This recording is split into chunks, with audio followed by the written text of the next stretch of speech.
এতে অ্যারিস্টোক্রেসি অভিজাততন্ত্র, বিতে ব্যুরোক্রেসি আমলাতন্ত্র, সিতে কর্পোরেটক্রেসি ব্যবসায়ীদের দ্বারা শাসিত সরকার, ডিতে ডেমোক্রেসি, ইতে ইলেকট্রোক্রেসি। ইলেকট্রোক্রেসি মানে হচ্ছে জনগণ সরকার নির্বাচিত করবে কিন্তু সরকারের রাষ্ট্র পরিচালনার ক্ষেত্রে জনগণ হস্তক্ষেপ করতে পারবে না, সেটা হচ্ছে ইলেকট্রোক্রেসি। এফে হচ্ছে ফ্যাসিজম বা একনায়কতন্ত্র বা স্বৈরতন্ত্র। জিতে হচ্ছে জেরন্টোক্রেসি মানে পুরুষদের দ্বারা শাসিত সরকার। এইচে হচ্ছে হায়ারার্কি বা উত্তরাধিকার সূত্রে যে শাসন ব্যবস্থা। আইতে হচ্ছে ইম্পেরিয়ালিজম বা সাম্রাজ্যবাদ। কেতে হচ্ছে ক্যাকিস্টোক্রাসি দুর্নীতিগ্রস্ত বা এবং অযোগ্যদের দ্বারা শাসিত সরকার বলতে বলা হবে ক্যাকিস্টোক্রাসি। আর ক্লেপ্টোক্রাসি মানে হচ্ছে যে দেশের সরকার প্রধান চোর। এলে হচ্ছে লগোক্রাসি যেটা হচ্ছে বিভিন্ন ব্যক্তির বাণী বা কথার দ্বারা পরিচালিত হবে।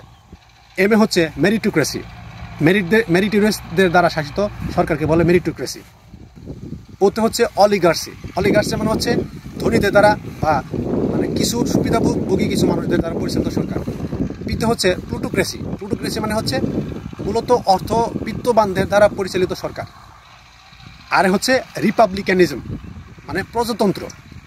এসে হচ্ছে সোশ্যালিজম। টিতে হচ্ছে টেকনোক্রেসি, যারা টেকনোলজি ভালো বুঝে তাদের দ্বারা যে সরকার গঠিত হয় সেগুলোকে বলা হবে টেকনোক্রেসি। Thanks for watching.